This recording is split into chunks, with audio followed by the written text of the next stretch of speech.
Hello and welcome again to the Scaling Up Business Podcast. I'm your host and growth coach, Bill Gallagher. We've got a great show today. It's another entrepreneur success story, one of our scaling up success stories who's used the rock habits and the principles of scaling up to grow their business dramatically. And I'm just so excited to have Mike Faith from headsets.com on the show. Welcome to the show, Mike. Hey, Bill. Thanks very much for having me. It's a pleasure to be here. Awesome. So this show will be on both on iTunes and on YouTube because we've got some video and you're looking good today. I like the haircut. And the headset. Don't forget the headset. Headset's fantastic. I got my headset over here. I use a Sennheiser wireless from headsets.com. Good place to buy a headset from, and I'm pleased to hear it, Bill. Keep it up. Is that the Office Runner you've got? Yeah. Here. Let me just grab it and show it because people love this. So I have this one, right? And I use this both between the landline and then the computer. So a lot of times for our Zoom meetings or whatever, when I'm on coaching calls, I can wear this thing and pace around, which is really helpful to keep your attention and focus if you're ADD like me. Pace around and move around the office while you're on a coaching call. So fabulous sound. I can fill my coffee, walk back and forth while staying intimately, powerfully connected. For the recordings, this mic has a little more warmth and stuff to it, but this is great for all my regular work. So. You know, Bill, this is terrific. Can I take a clipping of this and can we make it into an infomercial? You would do wonders for us. Thank you. Absolutely. Sennheiser wireless, terrific sound, great battery life, really happy with the thing. And the connection, like hit a button to go between the landline or the computer connection is really beautiful. So there you go. There's my plug. I'm obviously a fan. We've been friends for a long time, right? We've both been members of the Entrepreneur Organization since. When did you first join? I think probably about 13 years ago now, maybe 2002, 2003. Yeah. So I joined a couple of years just before that. And then I did take a couple of years off in the middle. We were known in those days as YEO, Young Entrepreneurs Organization. When I hit 40, I bailed, but I came back for the love for people like you. The camaraderie and the spirit was unlike any other business group that I belong to. So I am so excited. So we're going to tell your story today and talk about it. So a couple of things you guys should know. So Mike's the founder and CEO of headsets.com, but they're a 3-time Inc. 500 fastest growing business and twice named a best place to work in the Bay Area here. They have offices both here and in Nashville. And Mike's got a great story and he's just always a lot of fun to talk to. So Mike, tell us about, it sounds like from your accent, I'm going to go way out on a limb here, that you are not born in this country. You might be an immigrant. You're very intuitive, and I'm scared to leave the country in case they don't let me back in at the moment. So. We're not going to go there. I was born in England, and I left there in 1991 to seek fortune, riches, good weather, and great people in the US of A. Nice. In 91, maybe it was 92, I left Kansas City and moved back to California, and you came here from England. So with probably just a little bit of money in your pocket at the time, right? And a love of life. Yeah, in fact, I sold everything to come here. So I had about $1,000, which shows you kind of how my most recent business success had been in the UK. So I've had some successes and some failures, and they're all good learning points, of course. But yeah, scraped together about $1,000 and got an airplane ride and turned up with 2 suitcases. What made you want to do that? Why did you come here? Well, I came here with my wife at the time and successfully completed 20 years of marriage. So I get a medal for that, so I'm told. But the reason was I liked the thought of the business environment. I'd always kind of thought of myself as a little bit more natural in America than I felt in the UK or Interesting. Europe. Yeah. Interesting. I could get that. You're a bit of a promoter, I would say. Thank you. You were doing pretty well with the headset just now, Bill. All right. So we have that in common. tell me about that. So you came here $1,000. You started. Tell us a little bit of how your business evolved, how you came to the Rock Habits, Neo, and all of that. Sure. Yeah. So, I took a job at first for a while, and I've done a few jobs in my life, but I've never been really wonderful at following how everyone else wants to do it. I tend to prefer to, like many entrepreneurs, design my own system and do it how I want to do it. So, Yes. I had 2 or 3 kind of short-termish jobs, a year, 18 months here. But I started one business, and this must have been maybe 95, 96, and got it up to $2 or $3 million a year. And we were using phone headsets, and they weren't very good, and the quality wasn't very good. And I thought, oh, there's an opportunity here.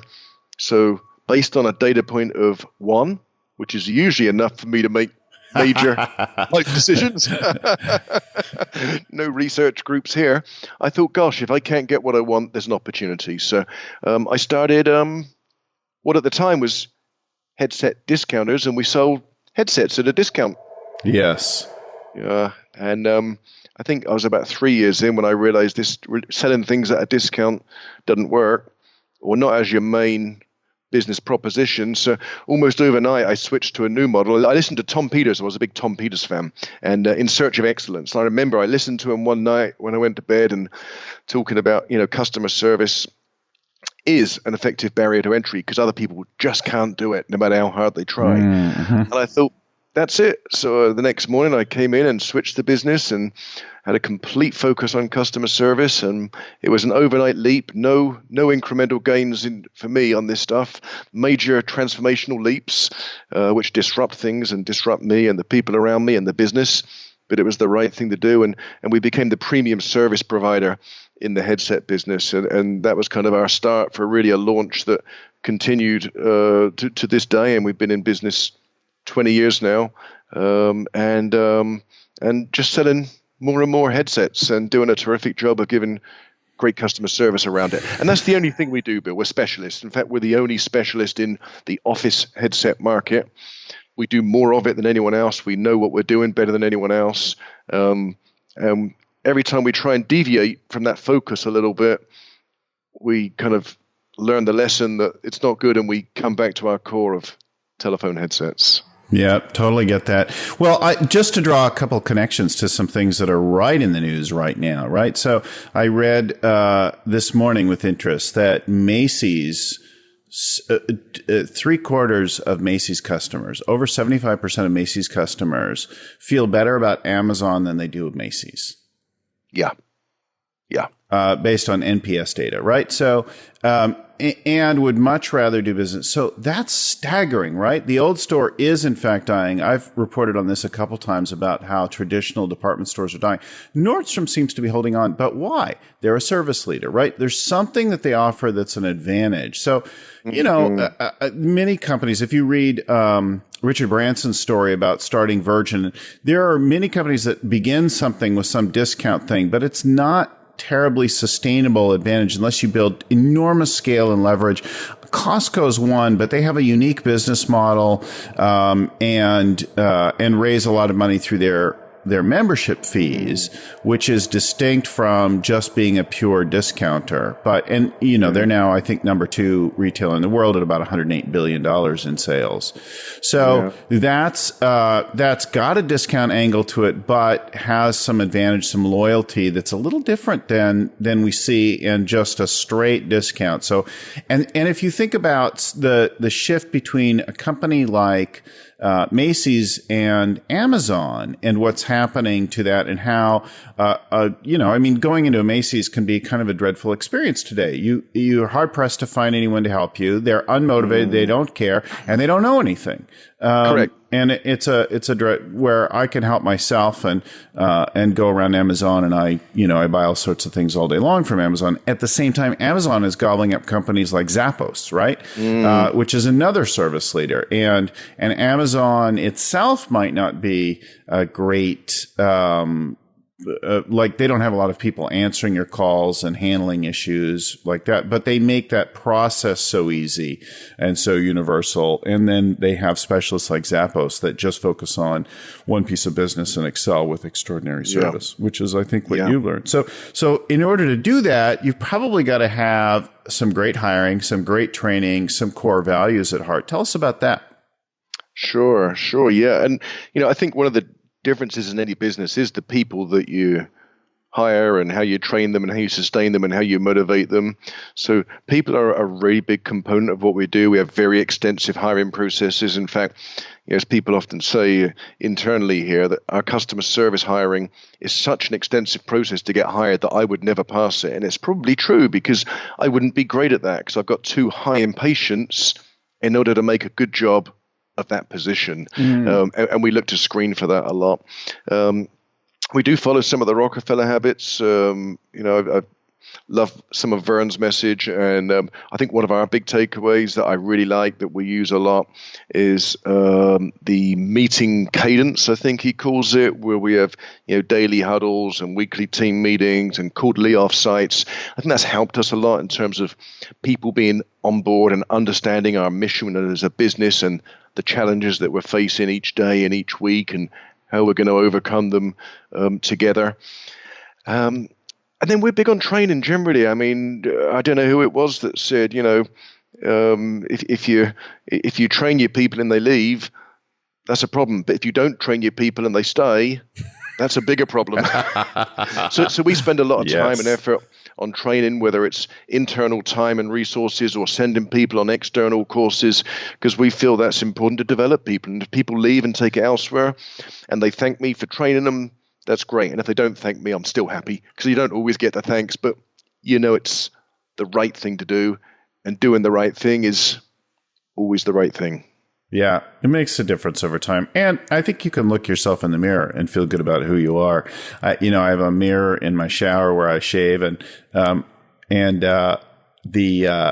there's something, as you're going through that and considering you're thinking about your life and your world and your day and your year and, all of those kinds of things that you might think about as you get ready in the morning. It's really great to know at the end that you're happy with the person in the mirror, that you're comfortable, that there's nothing that you can't be with that guy. Yeah, totally. Always happy, but never content. Well, the hunger, right? So the hunger, the drive, right? That's our number one thing that we look for. Well, are you hungry? So it could come from like a desire to prove your parent or your third grade teacher wrong or something like that. It could also come from a powerful vision for something that you see possible in the world, something that you'd like to bring into being. And I think over time, all the companies that we work with, if they don't already have it, they soon discover a powerful purpose that galvanizes not only them, but everybody else. It's usually there. It's just not well expressed before we start to work with them. And they start to see both personal purpose and company purpose being tightly connected. And there's real power in that. But then there's the other one. That's just that you've got drive. Why am I at 52 with some success and stuff still hungry and out to impact millions of leaders around the world? I don't know. It's just the way I'm wired. I've got a little 52? energy. You or me, Bill? I'm 52. Yeah. Are you also 52? Well, I am as well. That's why I wondered. How do you know this? Why are you telling the world my age now? I'm cool with that too. So that's beautiful. So, and you mentioned hunger there, Bill, and I think that's that's what drives us, isn't it, as entrepreneurs, and that's what drives the successful people in my business. They've got a hunger. Yeah. And is it ego? Is it financial? Is it inherent? I don't know always, because I think it's 3 layers deep in their psychology, and even in my own psychology, I don't always know, but I know I've got that hunger that drives me, and sometimes that hunger is a desire, and sometimes that hunger is an annoyance. Yeah.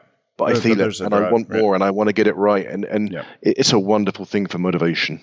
Yes. And it's good to be aware of it and be healthy and have good habits and things like that. But But there's a place to use it, right? And I've seen that. Like I had a guy once, more than once, I think. But I'm thinking of one in particular that was really a delightful human being, and I hired him in sales. Great industry background, great knowledge of the customer base and things like that, and love of people and great connection and really great values. But he didn't have any hunger. And when I had him working on new business work, that did not work out so well. But when I put him in more of a sales and account management role, it was just fabulous at that. People loved him. He loved people. He's great at taking care of things. It's about aligning right to the right kind of role if you've got that drive, right? So, yep. Absolutely. And I think that some of that alignment, again, is what we get in the Rockefeller habits of communicating that alignment so that the whole team knows where you're going and why. I think that your hiring practice and your meeting cadence all sound really good. I do know some of our people who are new to the habits and working on things sometimes struggle with it. They're like, oh, why this daily meeting? It's irrelevant. And then as a coach, we observe what they've done and we realize, okay, you're kind of going about it wrong. And maybe it's the agenda is not well managed, or people don't prepare, or it rambles, or it's too long, or you don't have a good agenda, or you've got irrelevant things, like any number of things that need fine tuning to make it work. But then, but it's surprising how many times they're like just going to abandon it. We're like, we tried it, it didn't work. We're abandoning that. And I'm like, okay, what's the number one problem around here? We're really all working in silos. I'm like, okay, that's what the synchronization of the daily huddle is all about, to get you aware of each other. And the unfortunate thing sometimes they have to discover is that until they cultivate or break through something, they don't actually care. So there are many times that people, they're worried about working in silos. And they want other people to care about them, but they haven't noticed that they don't actually care about what other people else are doing. So sometimes we have to confront the ugly truth, right? That, and develop some caring and concern beyond ourselves to impact that. Yeah. Yeah, and I think you mentioned, are the meetings productive or not? And making them productive is really important, and it requires some discipline. It requires a leader to set it off, and this is how we do, and to curtail the ramblers and to get the people that don't speak up to speak up. And we have these meeting cards. In fact, I'm gonna reach over and just show you. You're gonna love these, Bill. Yeah, I promise you. Yeah, so we've made these. I think we might even produce them and that. So in a meeting, everyone gets these cards, and you can hold them up like. So what? And bullshit. And can I say that on your show? And we're going down the rabbit hole. And the fact you can just hold the card. Oh my God, I love those. There's a good one as well. You give someone that was awesome. And it's just kind of fun. We all have them and we use them. It just speeds our meetings up. But whichever way you do it. That is a good way to unsuck your meetings. Yeah, because otherwise people just talk and they're useless. And productive meetings are valuable, but they've got to be productive meetings. That's right. So one of the things that we do in our daily and weekly meetings with virtually all clients is we get them reading some version of something that we like to call a manifesto. And the manifesto is usually purpose, values, BHAG, and brand promises. And then sometimes we'll tag it with the theme of the quarter, right? But if I start out with my purpose, right, helping leaders build a better world, and then I talk about how we value bold authenticity and always being at work on yourself and creating and innovating and thinking rather than just having thoughts and laughing, especially at ourselves, people begin to get a great picture of something. And then I say, we're on a mission to impact 1 million leaders in the next 10 years and 5 million in 30 years. And, our theme this quarter is Firestarter. So, and that there's a rich picture there. And if I just take the moment to read that with intentionality and then reflect on what does that have to do with today? Or what does that have to do with yesterday? I start to deeply ingrain something. Do you do anything along those lines? Yeah, we do, and it's probably a little bit different than what you've got there, Bill. But everyone understands what our goals are for the year. Like we've got our 2017 goals and they're printed, and we've got the company goals and the functional goals, and they're printed and everyone's got a copy and they're posted throughout the company. And we'll start meetings by talking about it. This is the goal. Anything we talk about should probably lead us to that goal and should be relevant to that. So it helps keep the focus and the mission and the awareness of what our intent is, why we're here every day. Really get it. That's awesome. So we've got the hiring, we've got the great training. And now you start to be noted. When did you buy the domain headsets.com? Yeah. So that we originally leased that. I think it was in 2000 with a lease to own. We didn't have the money to buy it. Yeah. And it was $1 million deal. It was the 8th most expensive domain transacted at the time. Who wants to be number 8? Well, but to be number 1, I think would have been 14 million. So we were happy with number 8. And we didn't have any money. So we had a $2,000 down, escalating payments over 10 years, which went towards the purchase price. Did you work that out with the domain owner, or did you finance it separate? No, with it. Worked out with the domain owner. I put myself on the line. I personally guaranteed it. We paid it off after about 8 years, and it was probably one of the smartest financial things we ever did. Because it put us on the map. It put us on the map with customers. It put us at the top of the search engines. And just as importantly, it put us on the map with the manufacturers, because all of a sudden they turned their heads around and said, who are these people? And they took notice, and we were able to go and make deals with a lot more credibility. Sometimes paying a lot of money for something and letting people know about it can be self-fulfilling in terms of it's good because you did it, and that's what makes it good. And there was an element of that, although the search engine value alone of us coming up top of the search engines most of the time was paid for it as well. Had to be huge. So you went from being known as Headset Discounters to headsets.com. Yep. You got it. And how did the timing of the service focus versus the domain line up? What came first there? Yeah, they were within a few months of each other. And we're thinking back 17 years now, Bill, 17 years. So, it's hard to think that long ago. Yeah. But they were about the same time. And they weren't connected events, but they were on a similar time frame. Mm-hmm. Well, they're in the same season. You got it. Thank you. The same era. Yes. Yeah. Well, you've had just phenomenal growth, and it's a pleasure to watch the company grow and for you to begin to really own that space and dominate that and be known for something and hold your head up high about the business. It's a really great thing. So what's the outlook now? Where are you going? What's the focus these days? Yeah.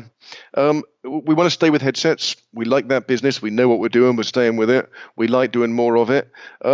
I'm on a mission for I think it's going to take me about another decade and a half, maybe 2 decades, which is to beat the number one company in the industry who's a manufacturer. So we're moving further and further back down the manufacturing chain, and we'll overtake them in the next 20 years. Actually, I really want to do it a lot sooner, but if I do it within 20 years, that'll be good. It's not the money, it's the fun, it's the goal, they're number one. It's David and Goliath situation. They're virtually a monopoly in the US, and we're inching away, and we got our strategy and our tactics, and we're focused on it, and we'll overtake them within the next 2 decades. And they must know this by now, then. I don't think they believe it, and I'm happy with that. They can go on not believing it, but their belief system doesn't really bother me. It's our belief system here is the one that counts. Yeah. Totally get that. Nice. Really nice. So that's the long-term goal, right, is to do that. What about international? Where all do you ship to? Yeah, we're US and Canada. Okay. We own the domains in the UK, headsets.co.uk, and we own some other ones, Auricularis for Spanish and Kopfhörer. I don't know if I said that right for German, but we like the US market. We think, if we're going to achieve our goal of becoming number one, whether it's 10 years out or 20 years out, that's good.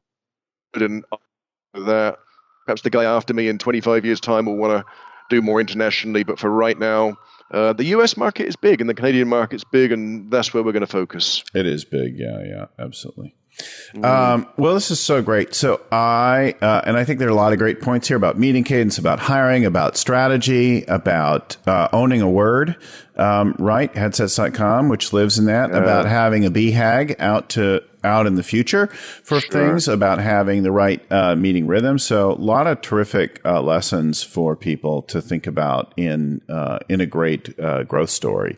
And it doesn't all happen all at once, right? It takes time to work through these things and on these things. So it's worth it to stay the course and and do the work along the way. I think people have got the URL that we're going to put in the show notes now. It might be headsets.com. Was that headsets.com, Bill? I didn't quite catch that. I think that's headsets.com, and you might find it in our show notes. A couple things in our world that folks will like to know about. So we do a couple workshops a year, and we've got one coming up right now. You may be listening to this after that. Find the latest workshop for us. If you register right when we open the thing, right now we've got a workshop coming. If you get on there quickly and register, we'll give you $100 off using the code EARLY in your registration. But there's space and time limited on that particular deal. But it's a great value and a deal at any time. So go to scalingupbusiness.com, look for our link for the latest workshop and do that. Of course, you'll find our podcast and our tips in a couple of places. And I'll tell you about those in a second. But also on our website is a free download to a growth kit. That growth kit has a quick overview of the Scaling Up book from the book and gives you a quick overview of the ideas and the methodology there. And then has some instructions on how to run your own company strategy and planning meeting so you can get started even without a coach. And maybe even if you want to do it on your own, you can use that recipe to get going, along with some worksheets, a few of the worksheets to really begin to get some of that work done with your team on your own terms. And then, of course, if you'll go to iTunes or wherever you get your podcast and subscribe, we do a podcast every week with a business success story, an author or thought leader, or another coach talking about a case study with one of theirs. So we've got something new for you every week right here. And there are other lessons and tutorials at youtube.com/Bill Gallagher or scalingupbusiness.com. So thanks so much again for having us, and we'll see you or talk to you next time.